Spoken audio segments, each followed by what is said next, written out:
আজকের গল্প এক অদ্ভুত ঘটনা। রাত তখন ৮টা। কি করবে কিছুই বুঝে উঠতে পারছে না ডক্টর অসিত বরণ রায়চৌধুরী। এমন একটা রিক্সা পাচ্ছে না যে বিয়ে বাড়ি গিয়ে পৌঁছবে।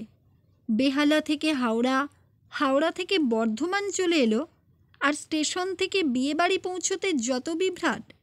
বেশ কয়েকজন রিক্সাওয়ালাকে জিজ্ঞাসা করায় তারা কেউই যেতে রাজি হয়নি। শেষে একজন রিক্সা চালক বলল, বাবু কত দিবেন? আমি যাব, তবে ভুবন ভবনের খানিক আগে আপনার নেমে যেতেই হবে। ডাক্তারবাবু জিজ্ঞেস করলেন, কেন? বাবু, ওই বাড়িটা একটা ভূতের বাড়ি আছে। ওই বাড়িতে যে একবার ঢুকেছে সে আর বেঁচে ফিরে নাই রে বাবু। তাই আমি কেন, কেউই যেতে চাইবেনি। বেঘরে পরাণটা হারাইতে চাইনি রে বাবু। ডক্টর অসিত বলল, বেশ, তবে তাই চলো, বাকি পথটা আমি হেঁটেই যাব। তারপর রিক্সা থেকে নেমে ভাড়া মিটিয়ে এগিয়ে গেল। খানিক দূর যাবার পর দেখে একটা খুব বড় বাড়ি। বাইরে থেকে দেখে বোঝার উপায় নেই যে বাড়িটা ভূতের বাড়ি। বিশাল বড় বাড়ি, সামনে দুদিকে দেউড়ি, সদর দরজার মাথায় দুদিকে দুটো সিংহের মুখ। দরজা ভিতর থেকে বন্ধ। রিক্সাওয়ালা বলেছে বাড়ির সামনে কেউ গেলে নাকি দরজা নিজে থেকেই খুলে যায়। ভুবন ভবনের সামনে যেতেই দরজাটা আস্তে আস্তে খুলে গেল। দরজা দিয়ে ভেতরে ঢুকতেই চোখে পড়ল কে যেন হাতে একটা হ্যারিকেন নিয়ে সিঁড়ি দিয়ে নামছে। অসিত ভাবল বাড়ির পরিচারিকা হবে হয়তো। একজন শীর্ণকায় চেহারার সাদা শাড়ি পরা বৃদ্ধা, মাথার চুলগুলো দীর্ঘদিনের অযত্নে সাদা দড়ি পাকানো। বৃদ্ধা হ্যারিকেনটা মুখের কাছে এনে বলল, এতদিনে আসার সময় হলো? আমি তো তোমার পথ চেয়ে বসে আছি। অসিত বলল, আমি এখানে বিয়ে বাড়ি যাব বলে এসেছি। এত বড় বাড়ি দেখে ভাবলাম এই বাড়ির মালিকের থেকে সঠিক রাস্তাটা জেনে নিয়ে যাব। কিন্তু আপনি আমাকে চেনেন? বৃদ্ধা বলল, তুমি আমার সঙ্গে ওপরে এসো, কথা আছে। যন্ত্রচালিতের মতো অসিত বৃদ্ধার পিছু পিছু দোতলার একটা ঘরে চলে এলো। হ্যারিকেনের স্বল্প আলোয় যা দেখল তাতে অবাক হওয়ারই কথা। ঘরের মধ্যে বিশাল বড় সেগুন কাঠের কারুকার্য করা খাট, বিছানা পরিপাটি করে গুছানো। ঘরের একদিকে সুন্দর একটা সোফা, সুন্দর সুন্দর কুশন, মাথার ওপর ঝাড়বাতি, অথচ ঘরে বিদ্যুতের আলো নেই। কিছুক্ষণ পর বৃদ্ধার ডাকে এক অষ্টাদশী তরুণী একটা হ্যারিকেন নিয়ে ঘরে ঢুকল। পরনে অতি সাধারণ একটা শাড়ি, সম্ভবত শাড়িটা নীল রঙের। এক রাশ লম্বা চুলে সারা পিঠ ঢাকা। কোনো গয়নার আড়ম্বর নেই, কিন্তু রূপ যেন ফেটে পড়ছে। বৃদ্ধা বলল, রানী, আজ একটু ভালো করে রান্না কর, বাড়িতে অতিথি এসেছে। রানীও খুশি মনে রান্না করতে গেল। বৃদ্ধা অসিতকে বলল, তুমি বসো বাবা, আমি একটু আসছি। কিছুক্ষণ পর ছপাত ছপাত করে শব্দ হতে লাগলো। অসিত মনে মনে একটু ভয় পেল, কিন্তু কাকে কি বলবে কিছু ভেবেই পেল না। অসিত বিদেশ থেকে ডাক্তারি পাশ করে কলকাতার একটি সরকারি হাসপাতালে প্র্যাকটিস শুরু করেছিল। বাড়ি ফিরলে অসিতের বাবা অরুণবাবু বললেন, খোকা, আমার এক বন্ধুর ছেলের বিয়ে, আমাদের সবাইকে নিমন্ত্রণ করে গেছে। তুই যদি একটা দিন ছুটি নিয়ে নিমন্ত্রণ রক্ষা করতে পারিস তাহলে আমার মান থাকে।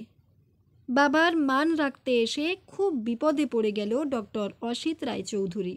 কিছুক্ষণ পর বৃদ্ধা ঘরে ঢুকলে অসিত বলল, আচ্ছা, একটু আগে বাইরে কিসের যেন একটা শব্দ হচ্ছিল বলুন তো? বৃদ্ধা বলল, পুকুরে জাল ফেলে মাছ ধরে নিয়ে এলাম, তোমাকে খেতে দেব বলে। বৃদ্ধার কথায় অসিত চমকে ওঠে, বলে কি, এই বয়সে এত রাতে পুকুরে জাল ফেলে মাছ ধরল? বৃদ্ধা বলল, তোমাকে একটা গল্প বলি শোনো। এই যে বাড়িটা দেখছো, এটা সামনের দিক। বারান্দায় গেলে দেখতে পাবে ওদিকেও এমন অনেক ঘর আছে। পিছনে বিরাট বাগান, মাঝখানে বড় একটা উঠোন আছে। বাগানের পাশে আছে একটা বড় শান বাঁধানো পুকুর। এত বড় বাড়ি, কিন্তু মানুষ মাত্র 2 জন। একটা সময় এই বাড়ি লোকজনে গমগম করত। আমার স্বামীরা 3 ভাই, তাদের বউ, ছেলে মেয়ে, বাড়ি ভর্তি লোকজন। এছাড়া 5-6 জন কাজের লোকও ছিল। সেই সময় হঠাৎই কলেরা রোগের প্রাদুর্ভাব দেখা দিল। বাড়ির প্রতিটা সদস্য চিকিৎসা করার সুযোগটুকুও দিল না, মারা যেতে লাগল। কেবলমাত্র ওই নাতনি আর আমি যেন কোন জাদু বলে রক্ষা পেয়ে গেলাম। তারপর থেকে শুরু হলো এই বাড়ি সম্পত্তি কেনার জন্য লোকজনের আনাগোনা। আমি একা এক বয়স্ক মেয়ে মানুষ আর ওই ছোট নাতনি।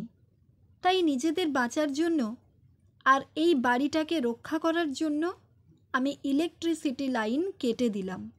বাড়িটা অন্ধকারে ডুবে গেল। আমি সন্ধ্যের পর থেকে এই হ্যারিকেনটা নিয়ে সিঁড়ি দিয়ে ওঠানামা করতে লাগলাম, আর মাঝে মাঝে সদর দরজাটা খুলে দিতাম, আবার খানিক পর বন্ধ করে দিতাম। তাই এই বাড়িটাকে লোকে ভূতের বাড়ি বলে জানে। নাতনি একটু বড় হলে একদিন সন্ধ্যের পর তাকে কলকাতার বোর্ডিংয়ে দিয়ে আসি। তারপর থেকে আমি একাই ছিলাম। ও এবছর উচ্চ মাধ্যমিক পরীক্ষা দিয়েছে, তাই ওকে বাড়িতে নিয়ে এসেছি। কদিন ধরেই ভাবছিলাম, ভালো পাত্রসম কোনো ব্যক্তি যদি আসে, তার হাতে নাতনিকে তুলে দেব, আর এই বাড়ি সম্পত্তি গয়নাগাটি যা আছে তার হাতে তুলে দিয়ে আমি কাশীতে বাবা বিশ্বনাথের কাছে আশ্রয় নেব।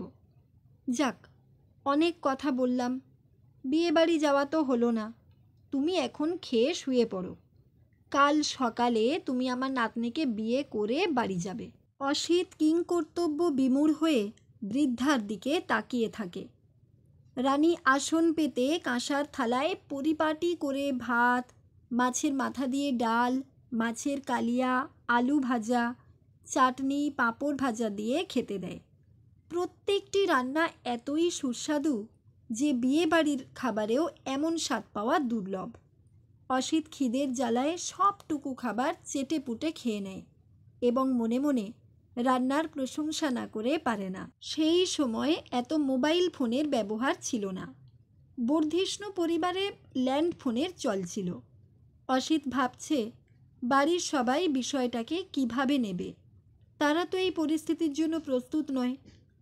পরদিন সকালে সেই বাড়ির গৃহদেবতা মা কালীর সামনে রানীকে সিঁদুর পরিয়ে বিয়ে করল অসিত।